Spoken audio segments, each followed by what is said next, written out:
Asal kita tuh taruh percaya pada Dia yang menjanjikan. Semua akan terjadi bukan karena kita hebat, karena kita bisa, karena kita mampu. Juga bukan karena kita setia, tapi karena Dia yang setia.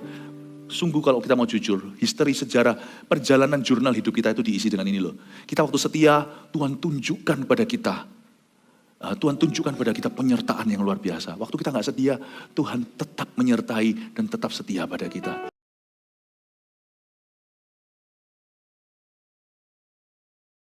Di sini kami merasakan rasa aman. Dalam hadirat-Mu ada rasa aman Tuhan. Di tengah-tengah semua gelombang dunia dan segala ketidakpastian, setiap goncangan dalam jiwa kami, setiap masalah dan pergumulan, kami temukan bahwa titik aman kami adalah hadirat Tuhan. Kami bersyukur punya Allah seperti Engkau, jangan tinggalkan kami.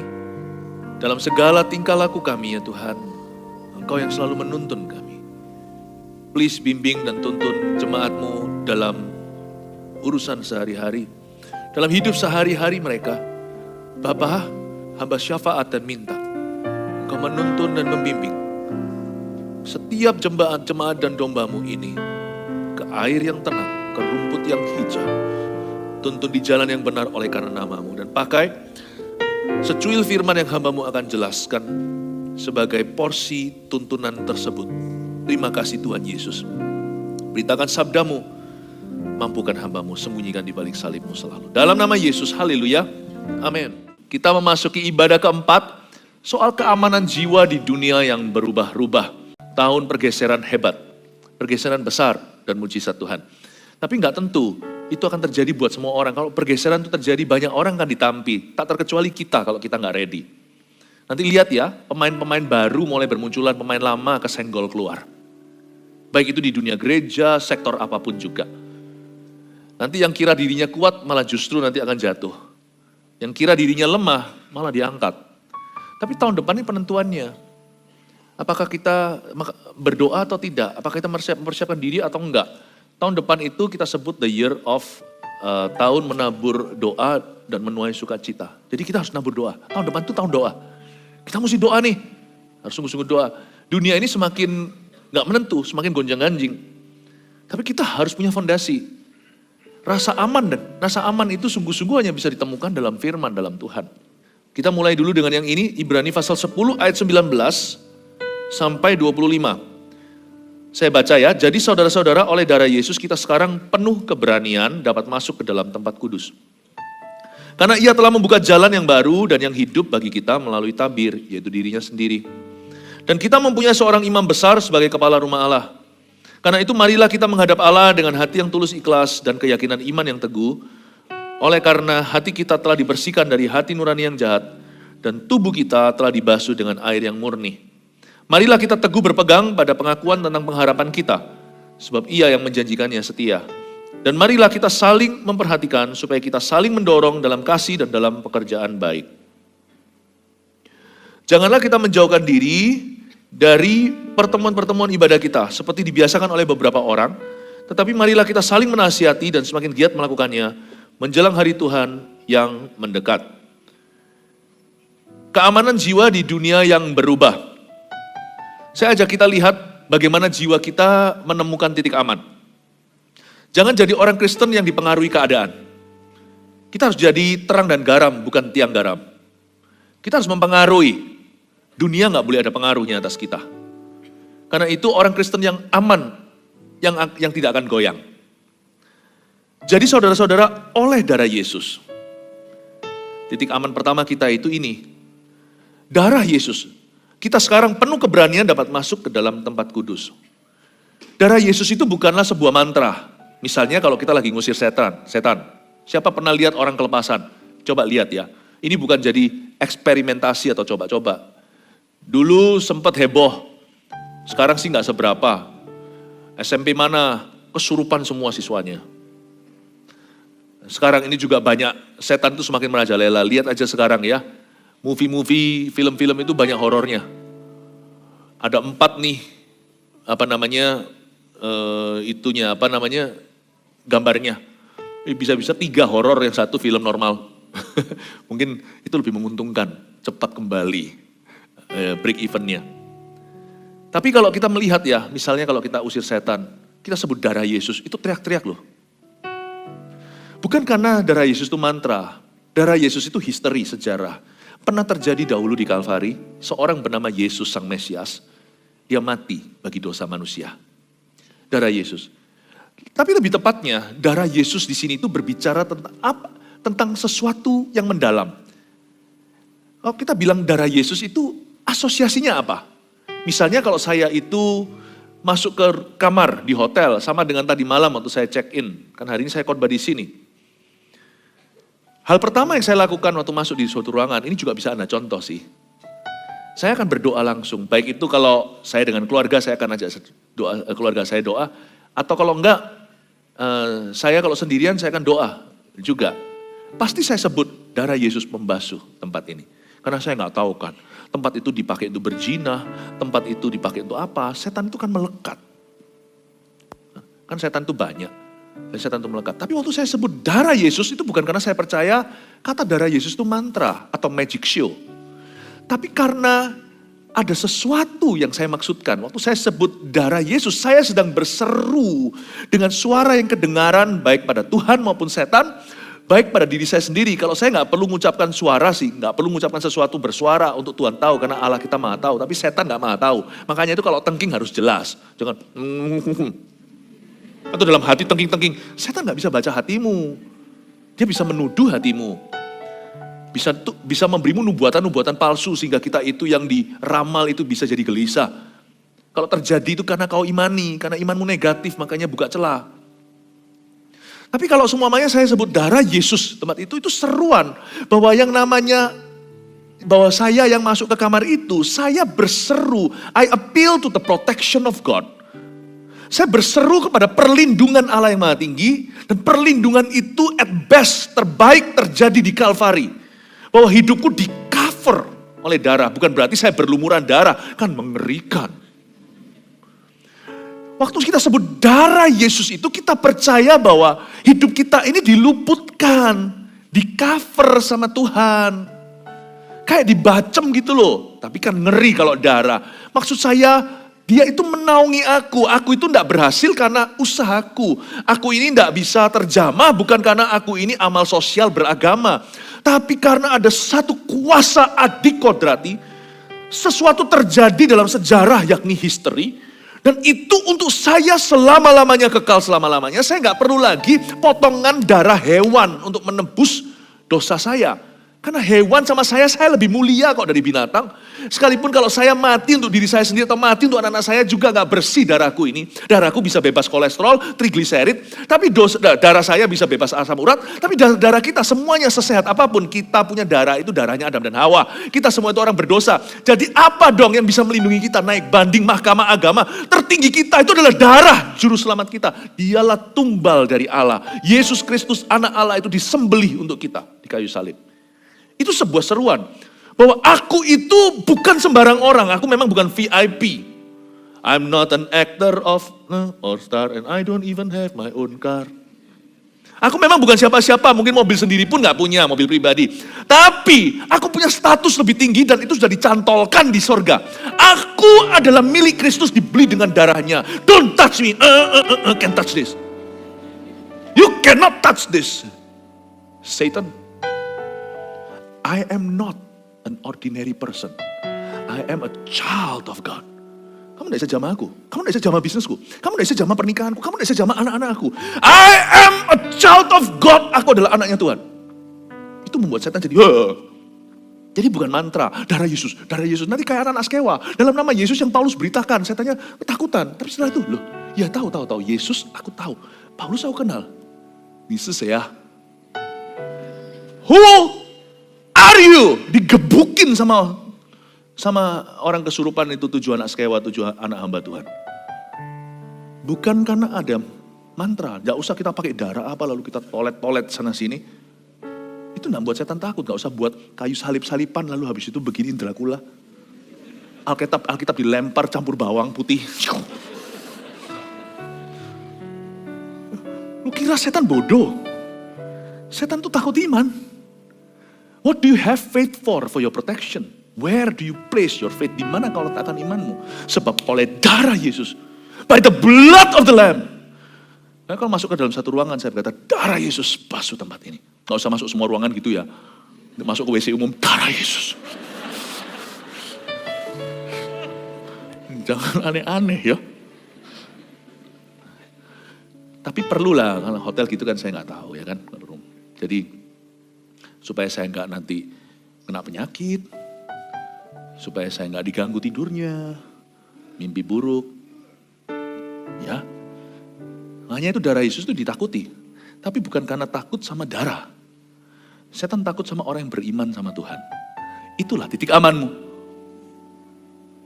Dunia semakin gonjang-ganjing, Anda harus percaya you are no ordinary. Anda bukan orang biasa. Tapi Pastor Philip tak tahu sih, aku punya dosa. Saya juga punya. Tapi kita dibasuh dengan darah. Kita bisa bertobat kok dari dosa kita. Kalau Anda merasa diri berdosa makanya gak layak, ya udah berhenti berdosa. Jangan buang rasa layaknya, buang dosanya supaya rasa layak. Paham maksud saya? Agak mikir sedikit, yang perut kosong akan susah. Jadi saudara-saudara, by the blood of Jesus, oleh darah Yesus. Wow. Kita sekarang penuh keberanian dapat masuk ke dalam tempat kudus. Kok bisa penuh keberanian? Apanya sih emangnya berani ke tempat kudus? Maksudnya apa? Masuk hadirat Allah aja kok susah. Ini kan di perjanjian baru, ini Ibrani kan sudah lewati gereja mula-mula.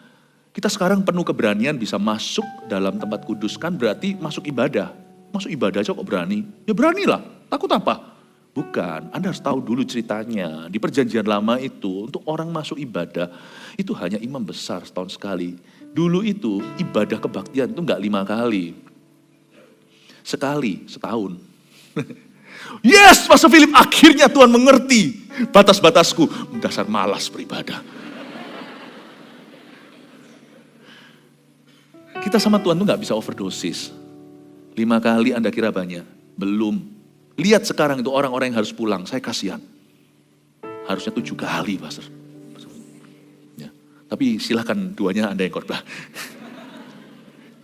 Nah, jemaat yang terkasih, jadi kita harus tahu background story-nya. Mereka ini zaman dulu, ibadah itu setahun sekali, itu pun yang masuk hanyalah senior pastornya. Gembala seniornya, imam besar, bukan satu gereja, satu negeri. Masuk, dan dia takut masuknya. Mau tahu kenapa takut masuk? Dia harus membawa semua peralatannya lengkap.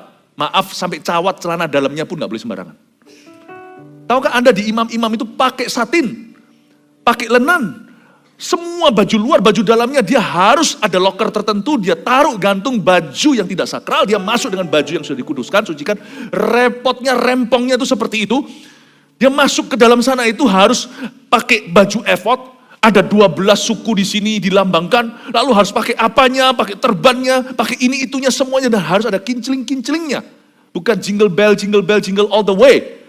Tapi kalau dia sudah tidak berbunyi lagi, berarti orang itu drop dead atau tiba-tiba jatuh mati dalam hadirat Allah. Mungkin karena dia kurang suci atau gimana. Itu ada talinya, jaga-jaga, memang tidak pernah terjadi sih. Kecuali 2 anak Elia. Ya. Dan juga beberapa orang lagi. Tapi jarang. Tidak pernah terjadi. Kalau sampai terjadi, imam besarnya sih tidak pernah terjadi. Maka kalau dia di dalam ruang maha suci itu dia mati, dia akan ditarik sama tali supaya mereka nggak masuk ke ruang maha kudus dan mati sekalian. Jadi zaman dulu itu orang takut masuk hadirat Allah. Mereka seperti menghampiri Gunung Sinai, bukan Bukit Zion. Bukit Zion. Gunung Sinai dengan halilintarnya Musa pun ketakutan. Nabi loh itu ngeri. Jadi bayangkan, sekarang kita bisa masuk cuman bawa darah. Coba baca lagi. Jadi saudara-saudara, oleh darah Yesus. Wow. Kita sekarang penuh keberanian dapat masuk ke dalam tempat kudus. Kalau dulu mereka takut ketinggalan tool, kalau mereka ketinggalan alat mereka satu persatu, misalkan masuk sana, lupa ganti celana dalam, mati dia. Kalau dia masuk ke ruang maha suci dan berkata, aduh sorry batunya cumplung satu. Tuhan gak bisa digituin. Sekarang kita masuk gak bawa apa-apa. Cuman bawa hati kita yang dibasuh dengan darah. Isn't that a privilege? Betapa berharganya. Isn't that a privilege? Makanya itu kita gak boleh anggap remeh. Gak boleh dalam bahasa Inggrisnya, don't take it for granted. Kita datang ke ibadah. Jangan kita anggap remeh itu. Orang Israel mau tukar tempat sama you. Kalau bisa. Mereka gak bisa rasakan ini. Dan mereka itu bisa, sekarang kita cuma masuk membawa darah Yesus. Artinya hati yang dibasuh dengan darah itu either antara Anda masuk ke hadirat Allah seperti ini, itu membawa pertobatanmu. Jadi masuknya itu dalam kondisi dosa. Tapi dia gak mau menipu Allah. Dia masuk dalam kondisi dosa bukan seperti Anania Safira malah mau sok-sokan. Tapi dia masuk itu untuk pemberesan dengan Tuhan seperti di bait suci zamannya Yesus itu. Bait Allah waktu itu yang dibikin oleh tangan manusia bahkan. Itu bukan hadirat Allah saja, tapi itu cuma baitnya, gedungnya yang dibangun di zamannya Hagai Sakaria. Bait suci itu, waktu dia masuk ke dalam sana, pemungut cukai tersebut menepuk-nepuk dada, sedangkan si ahli Taurat itu dengan menengadah dan berkata, aku puasa 2 kali, aku membayar perpuluhan. Gak seperti pemungut cukai itu. Orang itu masuk ke hadirat Tuhan dalam kondisi berdosa. Tuhan tidak marah. Tuhan malah sucikan, kuduskan karena dia appeal, karena dia menaruh harap pada pembasuhan. Dan Tuhan berkata dalam perumpamaan itu, siapa yang pulang dibenarkan? Si pemungut cukai atau orang berdosa. Ya kan? Jadi kita kalau masuk ke hadirat Tuhan itu, boleh dalam kondisi berdosa, asal kita masuk ke hadirat Allah untuk bereskan depan Tuhan, apapun konsekuensinya bertobat. Itu berarti kita masuknya membawa darah Yesus di hati. Atau lebih bagus lagi, kita gak dalam keadaan jatuh dalam dosa. Kita masuk itu dalam kekudusan. Itu juga makna masuk membawa darah. I enter. We are standing on holy ground. And I know that there are angels all around. Let us praise Him, Jesus now. Kita masuk atas Maha Kudus. Kita masuk membawa darah Yesus itu artinya I enter on holy ground. Itu posisi berani untuk memutar balik keadaan. Disitulah mujizat banyak terjadi bukan karena kita holy. Tapi karena kita masuk dengan berani. Faith spells courage. Makanya kalau kita berdosa itu, yang rugi itu adalah kita gak bisa beriman dengan berani. Karena waktu kita mau beriman dituduh kanan kiri oleh nurani sendiri. Ada banyak berkat terampas. Karena kita telah dirampas keberanian. Masuk dengan darah itu berarti masuk dengan pertobatan dalam nama Yesus. Atau masuk melalui jalur kekudusan. Dan kita berani mengklaim firman Tuhan. Hai matahari dan bulan di Bukit Al-Atalion itu. Stay right there, berhenti di sana. Kita punya hak seperti Yosua. Dan berkata, tinggal di tempat. Apapun yang kau perintahkan, gunung pun akan pindah ke lautan. Itu titik aman. Your faith is your security. Amin Bapak Ibu Saudara. Makanya itu jaga imanmu tahun ini. Percayalah perlu banyak bensin iman tahun depan. Saya jamin 2024 imanmu mesti bulat. Mesti gede. Mau gedein jangan gedein otot di gym. Itu boleh silakan. Ya. Enggak pun tetap imut-imut seperti Pastor Fuji. Mau gedein itu bukan hanya gedein bisnis. Bukan hanya tambah pengetahuan. Kalau kita mau besarkan sesuatu Bapak Ibu Saudara. Besarkan iman. Karena iman itu gunanya aduhai. Luar biasa. Segala sesuatu di hidupmu bergantung pada imanmu pada Tuhan. Amin. Inilah keamanan jiwa kita di dunia yang berubah. Janganlah damaimu itu gak bergantung dengan keadaanmu. Kemenanganmu tidak tergantung dengan kondisi. Oh resesi. Gak ada hubungannya. Percayalah. Masih ada Goshen bagi umat Tuhan. Masih ada peluputan. Masih ada. Allah kita tuh masih sanggup meluputkan. Itulah teologi darah. Itulah doktrin darah Yesus. That God is able to spare you. Dahulu kala diwakili dengan darah pada waktu Passover. Atau pada waktu mereka mengalami tulah di Mesir. Waktu mereka keluar itu. Semua anak sulung Mesir termasuk hewan-hewan ternak yang mati semuanya. Orang Israel tak satu pun dijamah dilewati sama malaikat maut. Bukan berarti kita dilewati masalah. Kita semua pasti punya problema. Ibadah satu tadi saya jelaskan panjang lebar. Ibadah dua tentang masalah dan sebagainya. Problema gimana kita menghadapinya. Kita harus tegar, kita harus kuat, kita harus tough. Tapi sekarang saya coba kasih balancernya. Bahwa sekalipun kita harus tough, kita harus tegar, kita harus kuat, kita harus bandel. Mesinnya itu harus bandel. Namun demikian ingat. Tetap ada peluputan. Tetap ada peluputan. The blood of Jesus is real. Saya ingin untuk Anda, saya percaya memasuki nanti tahun 2023 bahwa bisnismu bisa diluputkan. Keluargamu bisa menjadi perkecualian. Amin Bapak Ibu. Beri tepuk tangan untuk Tuhan. Itu titik aman. Coba Anda lihat, orang yang paling tenang, yang paling punya ansyen kan, yang paling, meskipun dunia gonjang-ganjing sekelilingnya dia bisa tenang tidur di perahu yang lagi goyang. Itu orang yang beriman. Nanti lihat ya, yang gak panik itu yang beriman, bukan yang berani. Tahun 2023, 2024, yang damai sejahtera, yang bisa tenang, rileks di tengah-tengah badai itu bukan orang yang berani, yang nekat, yang angkatan laut bisa berenang, yang pasukan katak, bukan begitu. Yang bisa tenang itu yang beriman pada Tuhan. Bapak ibu saudara, kalau Anda tidak mau kehilangan damai sejahtera, bangun imanmu tahun ini. I strongly recommend you. Saya dengan sangat kuat merekomendasikan. Kita mau beriman gimana caranya? Kita sekarang ayat 20 kita baca. Karena ia telah membuka jalan yang baru dan jalan yang hidup bagi kita melalui tabir, yaitu dirinya sendiri. This is so sweet, ini manis sekali. Karena ia, huruf besar, ia ini berarti Tuhan, telah membuka jalan yang baru. Jalan yang baru itu ya, kita tahulah, akulah jalan, akulah kebenaran, akulah hidup. Siapa? Yesus. Yohanes 14. Tapi saya mau jelaskan posisi Yesus di mana. Karena banyak orang mengira Yesus itu seperti duduk di atas, kita di bawah, kita yang harus memenangkan hatinya. Rasanya susah. Saya tunjukkan kepada Anda ya, Yesus itu pembela kita. Makanya orang Kristen yang sejati itu bukan agama. Orang Kristen yang sejati itu adalah orang yang punya juru selamat. Orang yang punya penebus. Karena ia telah membuka jalan yang baru dan yang hidup. Garis bawahi kata yang hidup. Saya ulang lagi, karena ia telah membuka jalan yang baru. Allah telah membuka jalan yang baru dan yang hidup. Nggak cuma baru, hidup lagi, life. Bagi kita melalui tabir, yaitu dirinya sendiri. Dan kita mempunyai seorang imam besar sebagai kepala rumah Allah. Dia adalah jalan yang hidup dan dia adalah imam besar sebagai kepala rumah Allah. Coba saya jelaskan. Yesus itu bukan hanya mati sekali. Dia mati sekali untuk selama-lamanya. 2000 tahun lalu sudah terjadi, jadi sudah jadi sejarah atau history. Nanti Maret saya ke Israel, nanti saya tunjukkan tempat-tempat di mana Yesus mati di situ, Yesus bangkit di sana. Itu pernah terjadi kejadian. Kalau Anda sekarang lihat di Golgota atau Kalvari, itu keluar dari kota sebenarnya, di luar tembok kota, itu di luarnya kota lama, Old City, Jerusalem. Saya waktu pertama kali ke sana, saya lihat mana ya, siapa tahu nih dasar orang masih apa namanya, orang yang nggak pernah ke Israel sebelumnya. Jadi saya itu cari siapa tahu ada darahnya yang kering. Ternyata nggak ada. Katanya Tuhan Yesus pernah pernah kepalanya kebentuk di situ.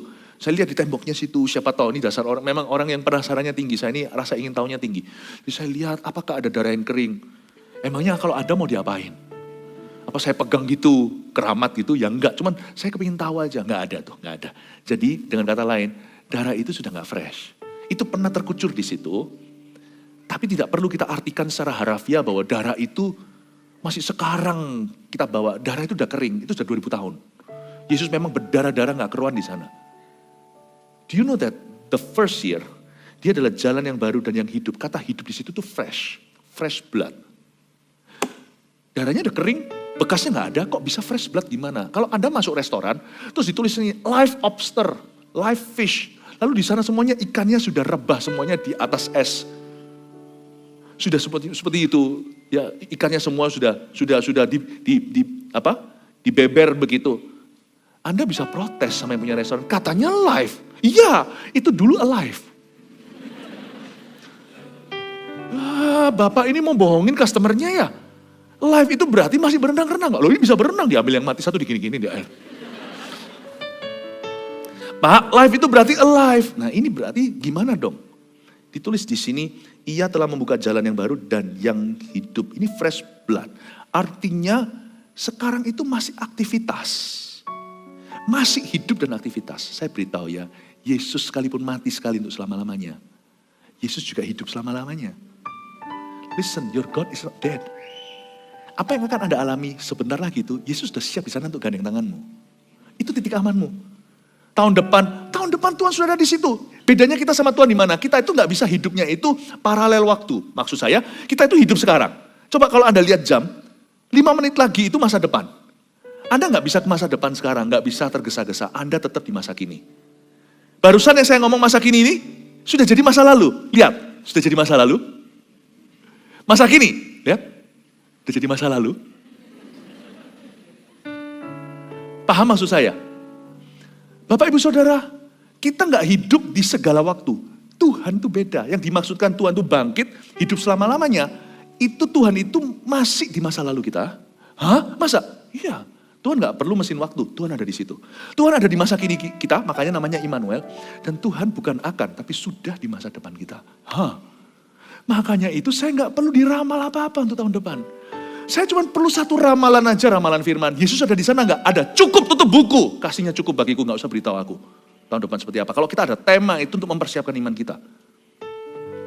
So I'm not afraid, you see. Saya nggak takut. Ini akan jadi obat untuk orang yang suka overthinking atau overthinker. Nggak usah semua dipikirkan. Pokoknya Yesus di sana, itu tok yang kupikirkan, itu doang. Saya harap ini bisa memerdekakan Anda. Saya ajak mikir sedikit. Tadi saya tanya sudah sama Pastor Fuji, bisa nggak kira-kira jemaat diajak firman yang bisa mikir-mikir dikit? Boleh. Wah, Pastor Fuji merasa jemaat GMS Jabodetabek ini pinter-pinter semua. Jadi saya ajak mikir ya, siang-siang gini jangan ngantuk ya. Dia adalah imam besar kita, dia adalah life. Yang jalan yang hidup. Life kayak life lobster gitu. Life fish. Berarti sekarang cara Bapak melihatnya seperti apa? Saya ajak Anda untuk tahu, lihat ya. Mandai kata sekarang ini saya Bapak ya. Saya melihat Anda ya. Saya nggak lihat Anda loh. Saya lihat my son in you. Itu maksudnya, dia adalah jalan yang hidup. He's alive. Dia nggak melihat kekurangan kelemahan kita. Meskipun dia tidak akan pura-pura nggak tahu dosa kita. Makanya ada ayat berbicara roh Bapa, Roh Kudus yang menuliskan firman itu melalui Yohanes. Jika ada orang yang berdosa, hendaklah kamu mengakui dosamu dan saling mendoakan. Itu Yakobus sih, yang Yohanes berkata seperti ini. Ya. Barang siapa berkata dia tidak pernah berdosa, dia membuat Allah menjadi berdusta. Dia menuduh Allah berdusta, bahwa tidak ada kebenaran dalam dirinya. Dan barang siapa mengakui dosanya, Allah itu setia dan adil akan mengampuni dia dari segala kesalahan dan menyucikan dia dari segala dosanya. 1 Yohanes 1:9. Berarti Tuhan tidak akan tutup mata. Orang yang mengajarkan the grace of God, kasih karunia Allah itu menutup mata terhadap dosa.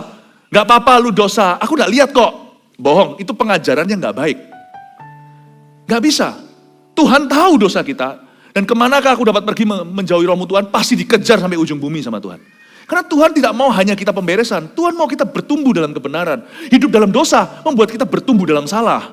Itu lain arah, itu bukan ke arah sorga, itu ke arah neraka. Tuhan gak mau kalau kita diselamatkan lalu kita jalannya sembarangan. Setelah kita selamat kita jalan ke arah neraka. Kok kontradiksi?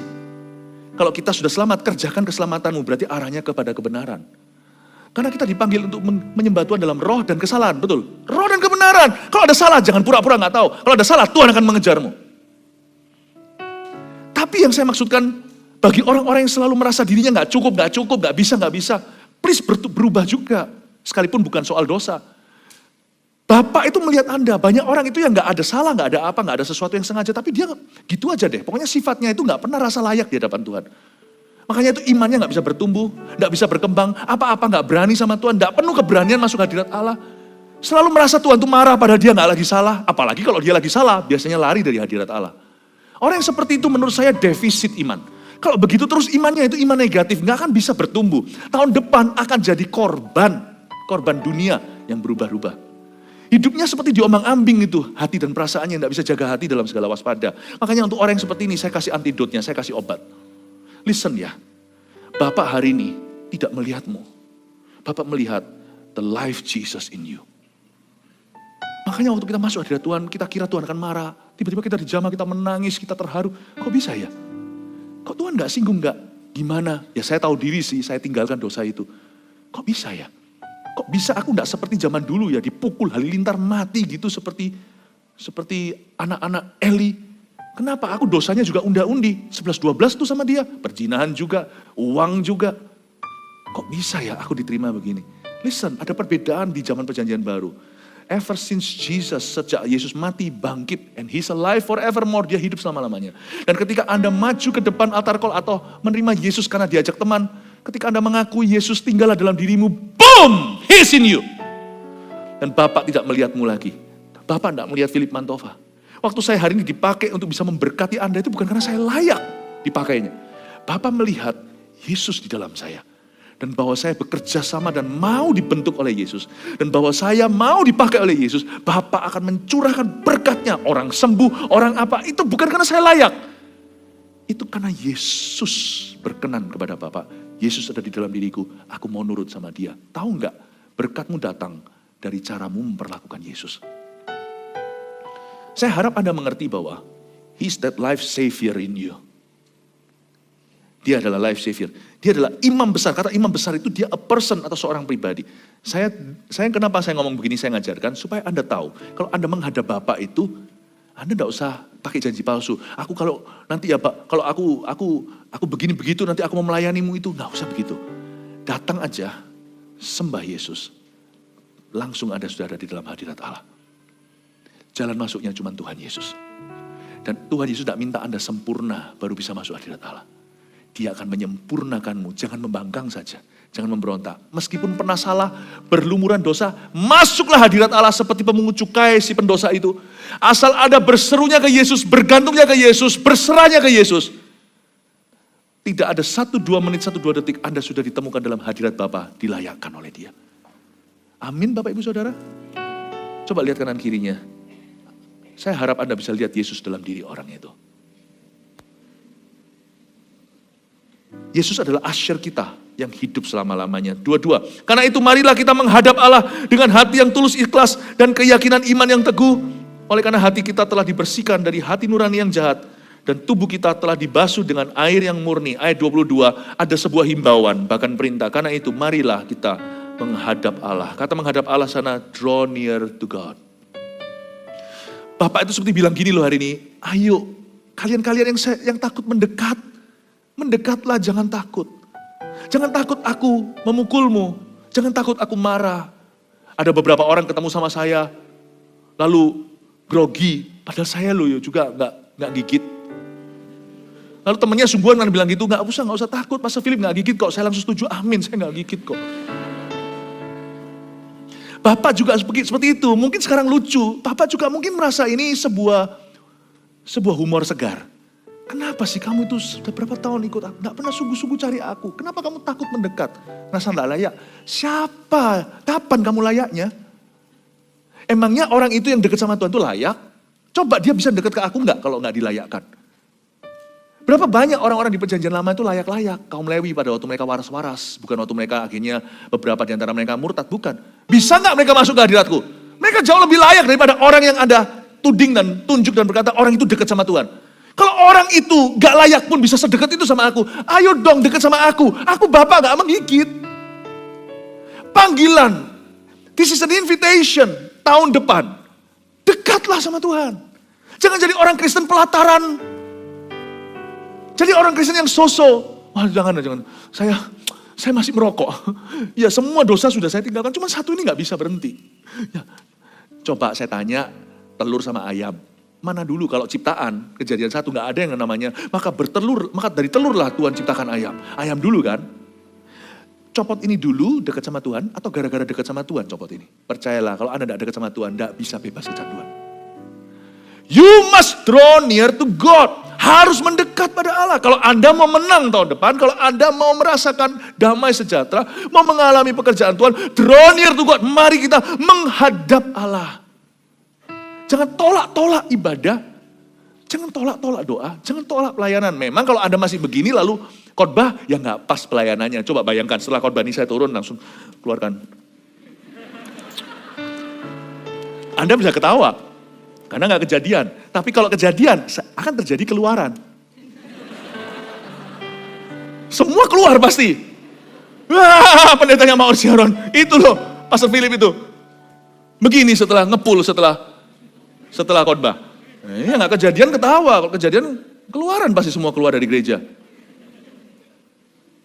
Nggak pas aja ministrinya. Tapi tidak berarti Anda nggak boleh mendekat sama Tuhan. It's a struggle you see. Di kebaktian sebelumnya saya jelaskan perlombaan iman katanya agona.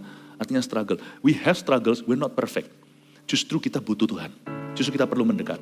Dipaskan aja kalau Anda sekarang masuk dalam hutang piutang, hutangnya sekian banyak, Anda kena kebodohan, kena sesuatu misalkan spekulasi atau money game dan sebagainya, ya tentunya rugilah ngundang Anda untuk bicara seminar tentang keuangan. Nggak usah kesaksian sana sini juga nggak perlu mungkin. Karena memang gak pas. Tapi bukan berarti kita gak bisa melayani. Berusaha untuk maju. Majulah ke rumah Tuhan. Jangan jauhi pertemuan, karena aku merasa gak layak. Malah justru kalau Anda jauh, malah ngilang. Paham maksudnya Bapak Ibu Saudara? This church is for sinners. Tapi orang berkata, gereja itu rumah sakit. Salah, gereja itu rumah sembuh. Kalau Anda yang datang ke sini ngerokok, lalu kita supaya bisa welcome semua perokok, saya dan Pastor Puji ikut ngerokok, supaya semua rasa nyaman di gereja. No, bukan saya yang ikut rokok. Anda yang harus berhenti rokok. Anda datang ke gereja ini untuk berubah, bukan untuk mengubah kami. Saya akan berubah kalau itu sesuatu yang memang menjadikan saya lebih seperti Kristus. Saya terus berubah loh. Mengapa gereja ini bergerak? Karena Anda berubah, gembala-gembalanya berubah terus. Saya terus berubah. Makin hari harus menjadi seperti Kristus. Kalau enggak jangan diikutin. Ngapain ikut zombie? Anda ikut kepemimpinan yang terus bertumbuh. Terus bertumbuh. Saya juga bertumbuh dalam pengenalan saya akan firman. Ada hal-hal tertentu yang sekarang saya bisa korbankan, dulu gak bisa sama sekali.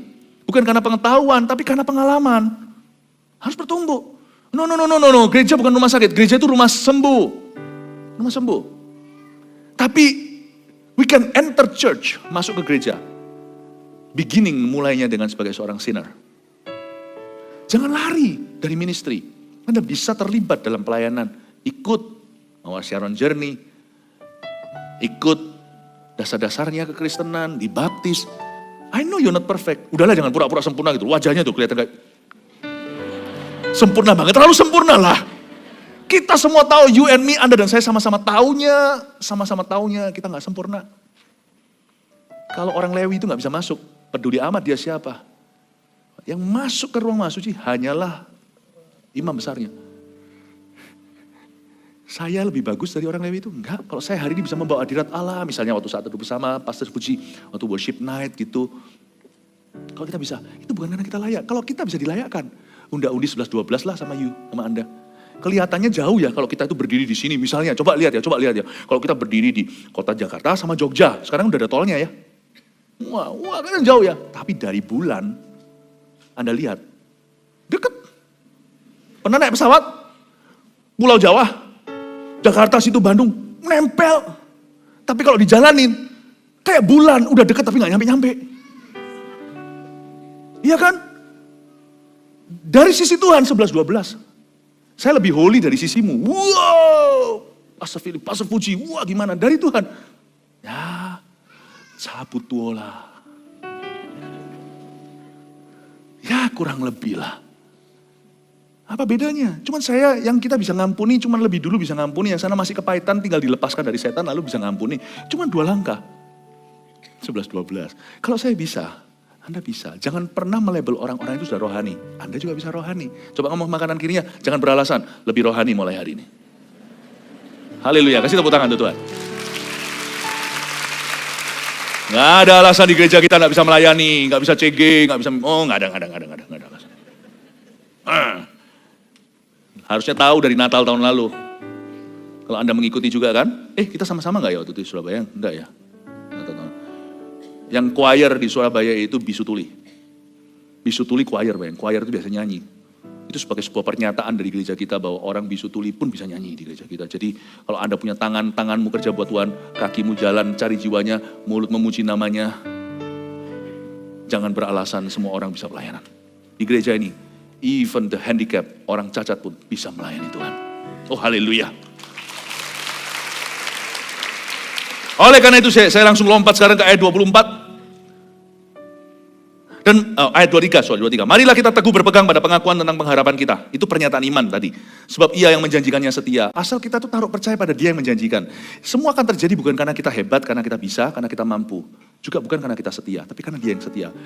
Sungguh kalau kita mau jujur, history sejarah perjalanan jurnal hidup kita itu diisi dengan ini loh. Kita waktu setia, Tuhan tunjukkan kepada kita. Tuhan tunjukkan pada kita penyertaan yang luar biasa. Waktu kita gak setia, Tuhan tetap menyertai dan tetap setia pada kita. Hidup kita itu loh. Sebenarnya cuma itu ceritanya. Waktu aku gak setia, kesaksian kita kan isinya gitu. Aku gak setia, Tuhan angkat saya. Tuhan kasih saya kesempatan kedua. Nanti waktu setia, Tuhan tuh bisa jawab doaku. Doaku dijawab dengan cara yang ajaib. Itulah pernyataan iman kita. Sebenarnya ya, kalau kita percaya sama Tuhan itu gak ada ruginya apa-apa. Karena ujungnya itu, Kesetiaan Tuhan yang membuat semuanya itu terjadi. Tuhan akan menyelesaikannya bagi kita. Makanya kemarin untuk saat teduh, saya kan beritahu kalau doa belum dijawab juga jangan marah sama Tuhan. Tuhan akan menyelesaikannya untuk kita. Udah gak usah ngotot lah. Percayalah, Tuhan itu gak perlu dibantu. Reputasi Tuhan itu adalah kepentingan Tuhan sendiri. Tuhan itu gak perlu kau muliakan untuk jadi mulia. Tuhan itu sudah mulia. Kita aja yang perlu mengerti bahwa Tuhan itu gak pernah ingkar janji. Hanya karena waktumu terasa lama. Bukan berarti Tuhan tidak akan menggenapinya. Hai anak manusia, hai orang, janganlah menghakimi yang maha kuasa. Dan marilah kita, ini tugas kita ayat 24. Marilah kita saling memperhatikan supaya kita saling mendorong dalam kasih dan dalam pekerjaan baik. Ini pelayanan ayat 24. Kata saling di situ artinya dalam bahasa Yunaninya, nggak usah terlalu rumit lah ya, tapi pokoknya artinya dari bahasa Yunani kuno untuk penulisan Ibrani itu kata saling di situ itu bukanlah disuruh atau pesuruh. Saling memperhatikan itu mutual activity. Saling. Saling itu berarti setara, selevel, saling. Di sini ada kehidupan gereja dan kejemaatan. Yang mana semua jemaatnya aktif terlibat dalam sebuah pelayanan. Ini ayat ini maksudnya. Tuhan mau kita itu berada di dalam wadah yang tepat. Untuk mengalami semua rencananya itu dimulai dari bait Allah. Ternyata fungsi gereja di sini banyak orang tidak mengatakannya. Gereja itu bukan fungsinya ibadah. Gereja itu memberikan lowongan untuk jemaat menemukan panggilannya dan itu nggak bisa lepas daripada panggilan pelayanan di gereja itu pula. Kalian harus saling, kata mendorong di sini itu stir up. Kayak kita sirup sama air kita aduk gini, kan harus diaduk supaya menyatu. Saling mendorong itu menyatu, stir up atau quicken. Kata quick cepat, quicken itu berarti kuasa Roh Kudus mempercepat sesuatu dalam hidup orang itu saat dia pelayanan saling menajamkan. Luar biasa ya. Ternyata gereja seperti ini, kursinya itu bukan membership. Kursinya itu covenant. Makanya saya gak pernah takut orang meninggalkan gereja kita. Saya gak pernah takut. I will miss you. Saya akan kangen sama orang yang pergi. But I am not afraid.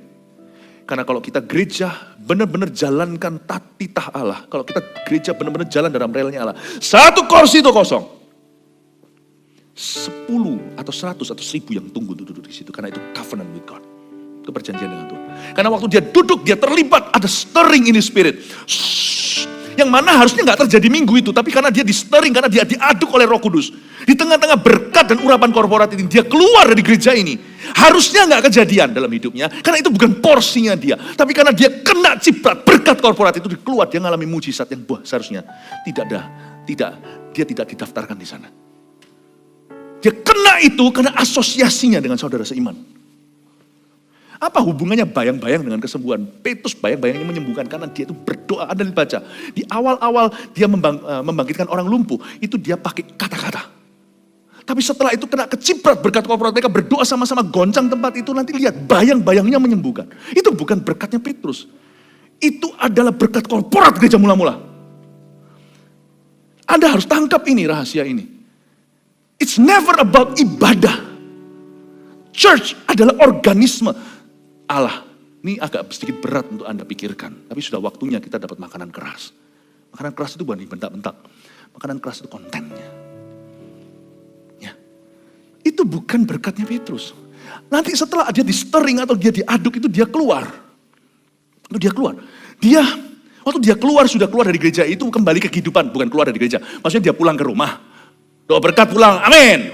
Doa berkat itu kan sepakat. Amin, kita sepakat semua yang hari ini kita alami.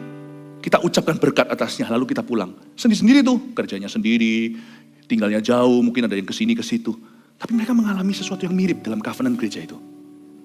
Padahal harusnya orang itu tidak terregister untuk berkat itu. Tapi karena asosiasinya. Nangkep ya ini ya. Nangkep ya. Kok bisa ngalami gini? Lu kok bisa begitu? Kok bisa? Saya ngalami beberapa orang yang pergi sama saya ke Myanmar waktu itu. Tiba-tiba beberapa orang itu usahanya sama Tuhan dibukakan jalur-jalur internasional. Saya kaget. Saya juga tidak ajarkan untuk kita manipulasi. Oh ya, kita lebih baik begini supaya kita begitu. Itu namanya mencobai Tuhan. Orang itu harus tulus. Tulus ikhlas itu katanya tadi. Kalau mau menyembah Tuhan, tulus ikhlas. Tapi dengar ya, dalam ketulusan kita, Tuhan Yesus tidak pernah berhutang sama manusia. Saya ingin Anda untuk mengerti bagaimana bergereja. Mendorong di sini. Terakhir ayat 25. Janganlah kita menjauhkan diri dari pertemuan-pertemuan ibadah kita. seperti dibiasakan oleh beberapa orang. Tetapi marilah kita saling menasihati dan semakin giat melakukannya. Saling menasihati, kata saling lagi. Dan semakin giat melakukannya, menjelang hari Tuhan yang mendekat. Coba ke ayat 25 terakhir poinnya. Jangan kita menjauhkan diri dari pertemuan-pertemuan ibadah. Pertemuan-pertemuan ibadah di sini, saya kasih bahasa Yunani kunonya. Anda mesti tahu yang satu ini. Yang tadi nggak apa-apa, nggak usah. Yang ini harus tahu. Kata pertemuan-pertemuan ibadah itu episinagoge. Episinagoge. Sinagoga adalah tempat pertemuan beberapa kakak. 9-10 kakak, 7-10 kakak bagi orang-orang Yahudi. Ya. Mereka itu kumpul karena bait suci kan runtuh. Jadi 9-10 kakak, kepala keluarga itu kumpul, terbentuklah sinagoga. Atau bait suci darurat, nggak ada baitnya, nggak tentu ada gedungnya, pokoknya perkumpulan, bisa gedung apapun juga sinagoga. Pakai kata episinagoge, berarti pertemuan ibadah ini bukan persekutuan doa, pertemuan ibadah ini bukan pemuritan komunitas apa yang hampir-hampir kayak gereja atau meniru gereja, no. Dan pertemuan ibadah ini bukan mesbah keluargamu di rumah, ini bukan saat teduh pribadimu, bukan online juga. Episinagoga, sinagoge di sini. Artinya official assembly. Local church. Official, kalau Anda mau tahu, kenapa sih ini? Pastor Fuji ini kok minta pulsa sama saya? Ini loh di DM terus Instagramnya, jangan percaya. Maaf ya, bukan menyombongkan atau gimana, tetapi kalau memang sungguh-sungguh publik figur harusnya kelihatan juga jumlah daripada orang-orang yang mengikuti. Nggak mungkin cuman gitu-gitu gitu loh. Pasti sudah ada sanggahan. Kalau Anda mau tahu pastinya, baik itu akun yang formal, sebuah gereja segalanya, itu beberapa sosial media ada centangnya, centang birunya. Ya, pertama Anda harus kenal gembalanya, nggak mungkin minta pulsa, minta uang aja nggak pernah. Fundraising aja nggak pernah kok gereja kita. Padahal bangun ini nggak pernah. Kita cuma ajarkan firman dan jemaat lewat kesadaran. Tapi kalau Anda mau tahu, Anda bisa lihat official account of Fuji Harsono. Wah, itu baru official account, itu ada officialnya. Nah, official assembly, pertemuan ibadah kan, tapi di sini pertemuan sinagoga Kristennya. Itulah gereja lokal. Di sini Tuhan berkata, akan ada Goshen itu namanya local church next year. Di dalam gereja itu akan ada tuntunan. Kenapa enggak? Ya jelas lah ya. Kita berdoa, banyak telinga lebih baik dari satu telinga bukan? Kalau Anda survive sendiri, mau pemuritan sendiri kayak, mau online sendiri kayak. Tapi di sini ada tuntunan gembala. Ada air tenang, rumput hijau. Makanya itu kalau kita mau bergabung dengan sebuah gereja itu, saya ngomong fair-fairan. Kalau begini juga otomatis kita di laboratoriumin sendiri juga. Kita sendiri juga di laboratoriumin. Kalau Anda dan saya mau meletakkan diri pada satu covenant gereja, jangan cuma lihat jam ibadah atau pembicara. Anda mesti harus lihat visi misi gereja itu apa. Value-nya apa. Anda harus jeli lihat itu. Bukan, oh pembicaranya ini, pembicara itu. Wah udah enggak musim itu. Di Surabaya misalnya mau pembicara apa? Enggak musim. Tapi kalau gembalanya, kalau kita jelas ada covenant. Kalau kita tahu bahwa gereja itu visi misinya apa, kita lihat jelas. Nah disitulah kita tanamkan diri. Karena berkat korporat dimulai dengan visi yang jelas dan murni. Makanya saya tidak akan menaruh kepala saya di tempat sembarangan. Wong kita aja murid Kristus tidak punya tempat meletakkan kepala. Kalau ada tempat meletakkan bokong kita. Betul ya? Gereja kan mulainya. Saya harus perhatikan di mana aku letakkan hatiku. Dan dikatakan di sini official assembly local church. Dan ini akan ada perbedaan antara the unchurched believers and the non-believers. Orang-orang yang belum percaya otomatis tidak bergereja, lumrah lah. Tetapi orang-orang percaya juga nggak tentu bergereja loh. Ini yang saya sebut sebagai unchurched believers. Tidak masuk di dalam ayat ini. Termasuk di dalam kategori menjauhkan diri dari official assembly, episinagoge. Makanya saya hargai kalau ada gereja yang benar. Kita bukan satu-satunya gereja benar. By the way, saya ngomong gini bukan kita menegakkan diri. Tapi kalau ada gereja yang benar, doakan. Supaya jalannya terus laju. Saya bersyukur. Di Indonesia banyak gereja yang benar. Tapi juga gak kebanyakan. Saya minta kepada kita semuanya kalau bergereja yang beneran. 3 poin ini sebagai review kita. Keamanan jiwa di dunia yang berubah-ubah. 1, asyir kita yang hidup ialah Yesus Kristus. Oke, rasa aman ya? Yesus akan mengasyirmu masuk ke tahun-tahun berikutnya. Dia gak akan membuatmu sendirian. Gak akan membiarkan. Munculkan. Dor. Ya. Munculkan 3-3 aja langsung di depan. Reviewnya sebagai rangkuman maksud saya. Summary. Iya. Ini kan saya disuruh khotbah lagi dari awal berarti. Ini secara halus saya disuruh khotbah lagi dari awal, diulang lagi. Ayo, Ersan ya, munculkan. Tulis dulu aja. Asyir kita yang hidup ialah Yesus Kristus. 2, dasar kekristenan kita harus tetap teguh. Kita harus punya dasar yang teguh.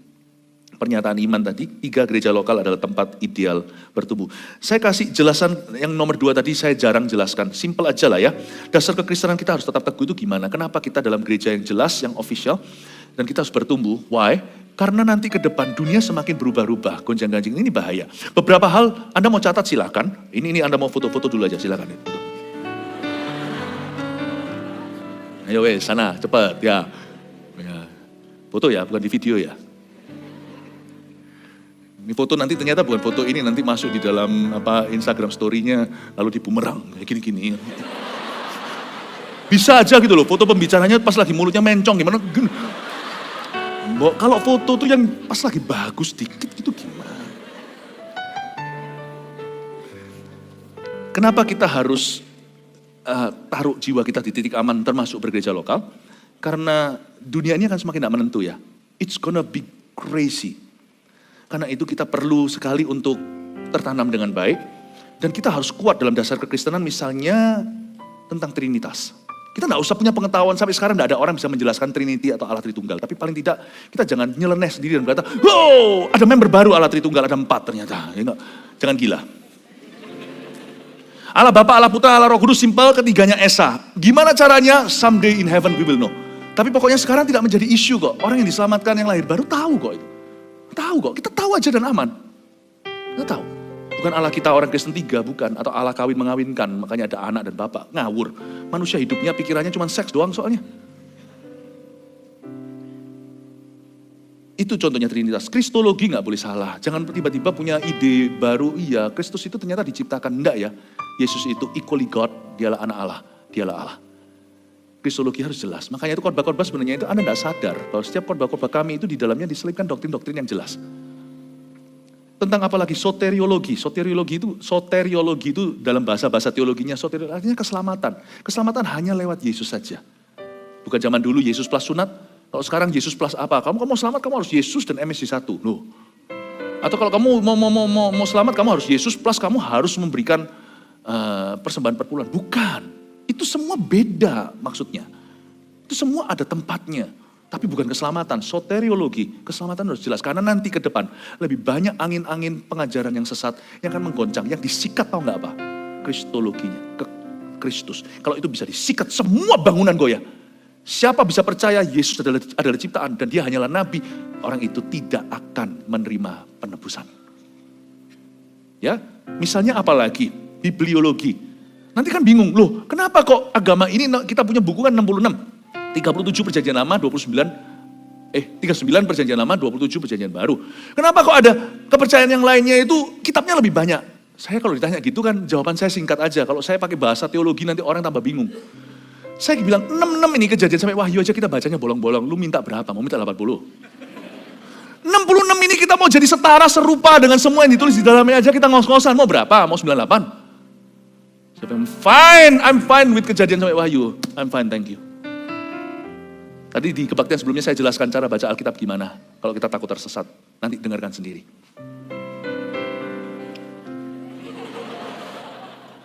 Selain itu apa lagi?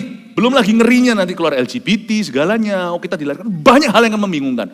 Saya khawatir bahwa orang yang tidak pernah tertanam dalam rumah Tuhan bertunas seperti pohon korma. Orang itu akan menjadi pertama yang akan disepak kakinya dan tenggelam. Karena zaman ini akan menenggelamkan orang-orang pilihan. Yang tidak tertib hati pikirannya, tidak punya titik aman di dalam jiwanya. Saya berdoa, tak ada satupun jemaat kita akan gugur, tak ada satupun yang tidak selamat, tak ada satupun yang akan masuk ke neraka suatu hari, itu kami imani. Tidak ada satupun juga akan gugur imannya. Semua kita tahun 2023 dan seterusnya akan semakin bangkit dan diberkati, akan semakin memuliakan Tuhan. Oh yes, mari kita semua bangkit berdiri.